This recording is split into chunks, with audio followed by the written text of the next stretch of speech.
Hey guys, Elizabeth here again. I wanted to talk a little bit also about packing and ways to make your life easier during the competition.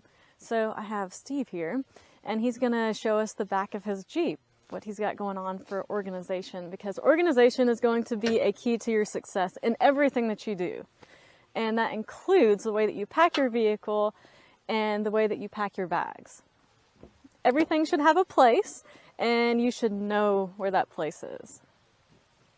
So as you can see, Steve here has a nice fridge. That's not a requirement. It's always super helpful, but you don't have to have a fancy fridge. A cooler will suffice.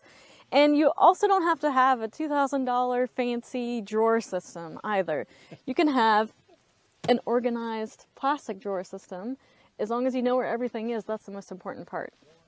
So something helpful to do at the end of the day, at the end of the competition, things are going to be all over the place. You're going to have soft shackles in the passenger floorboard. You're going to have a screwdriver under the seat in the back. And at the end of the day, you're going to have to get everything organized again, because it's important during competition, but also in the real world. If you are off-roading, you need to know where your recovery gear is at all times, and you should have a place that it is easily accessible.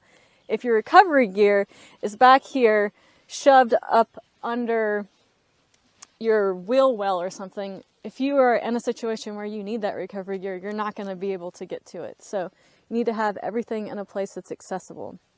So at the end of the day, once everything is scattered about your vehicle, you need to get it all back into the right place at the end of the day at the bivouac. That's a great place to get organized.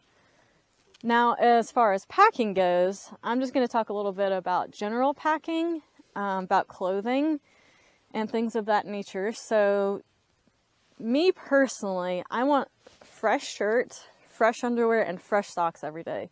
Some people can go a couple days with some of those things, but for me, that was important. I can rewear my pants or shorts or whatever it is a couple different times, and that helps to save on space packing, but I want a fresh shirt every day. Recommend a couple pairs of pants, maybe 1 or 2 shorts as well, particularly quick drying shorts and a bathing suit, because there will be times where you'll be in the water and you want those things to be quick drying. Bring a raincoat, a hoodie, or a light jacket, because you are in Western North Carolina. It can be warm in the morning, cool in the middle of the day, vice versa. It can be cool at night. You never know, even in the middle of the summer, especially at the higher elevations, you're going to want to have something to keep you warm. Maybe even a beanie or a hat as well. Shoes are going to be important. You definitely have to have sturdy, good shoes. And I always have a backup of that. So in my rig, I'm typically going to wear just hiking shoes, a good pair of sturdy hiking shoes, but I will have some tall boots available that can get wet or muddy as well. So that's always something good to have in your car. Bring some water shoes, again, because you'll probably be getting in the water. Chacos, Tevas, whatever your preferred choice is. And then this is something that I forgot, and I was so mad. Flip-flops for the shower. I mean, if you're okay with not wearing flip-flops in the shower, that's cool, but I like to have flip-flops in a public shower situation. Dirty linen bag. This is huge. You don't want to be putting your dirty, nasty clothes in with all of your clean clothes. Have a separate linen bag to put all of your dirty clothes. And invest in a quick dry towel if you don't already have one. 1 to 2 of those. They pack up super small, super tight. They're lightweight, they dry quickly, and you don't have nasty smelling towels that never actually dry. So definitely recommend investing in those if you don't already have one. A good tip that I received was to have in just like either a grocery bag or a Ziploc bag, a change of clothes ready to go in the pocket behind your driver's seat. That way, if you get really dirty or messy, you have a set of clothes quickly available to you during the competition. Let's see here. Sunscreen and bug spray. Again, summertime in the mountains, you never know what you're going to encounter. You don't want to have mosquito bites, and you don't want to be sunburnt for the rest of the competition. Sunglasses, hat, and headlamp. All good things to have on any sort of trip or adventure like that. And then toiletries and medicine make sure you have some Advil or Tylenol. You're going to be moving all day, so at the end of the day you might have a headache. Definitely want to account for that. And if you have allergies and you have an EpiPen, make sure you have those things and you have them accessible, and that your partner knows where those things are in the event that there was an emergency. Something that I know all of us like are some sort of outdoor wipes. You don't always have time, or you may not be in the mood to take a shower, but you want to feel refreshed. A lot of people like these nature wipes. Me personally, I am a huge fan of witch hazel wipes. You can buy these at Walmart. They're super cheap. And they are great for so many different things. For cleansing, they also help with bug bites or any sort of inflammation or rash. So these are something that I really recommend. And then we also talked earlier about having a cooler or a refrigerator.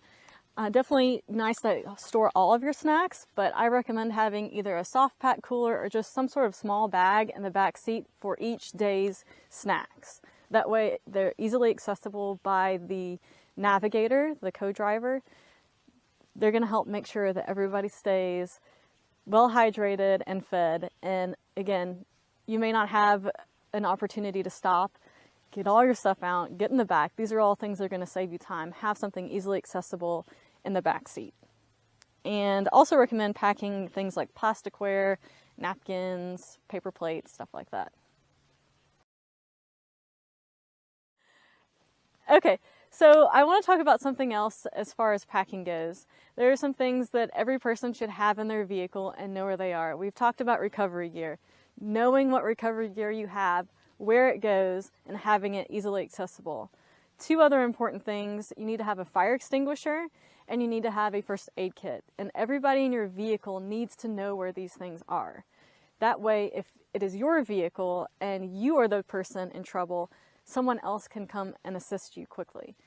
And again, having these things accessible. And Steve's Jeep, super organized. We need to take a look at what he has going on in here. Yeah, come check this out. Two different types of fire extinguishers. He's got like a dry chemical here, and then he has like a take on the old halon, where it was more like a blast of like a gas that would extinguish the fire, instead, as opposed to getting powder all over your engine.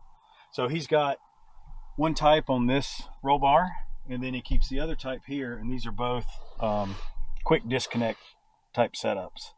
Let me put this back and then we'll show you his first aid kit. You know, something to note about the quick disconnect, you should practice with your partner, everybody taking it on or taking it off and putting it back on. Because when you are in a potential life or death situation or a very serious situation, you don't want to have to wonder, oh my God, how do I get this off? So make sure you're practicing and everybody knows how to remove the emergency equipment. Right. Elizabeth, you grab the driver rear door and I'll be on this side.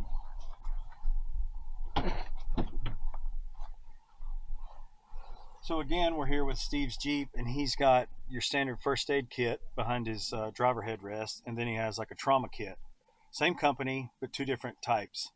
And to Elizabeth's point, if you let all the occupants know in your vehicle, you know, what you have and where they're located, then they'll be more informed as to which one they need, you know, in case there is some type of emergency.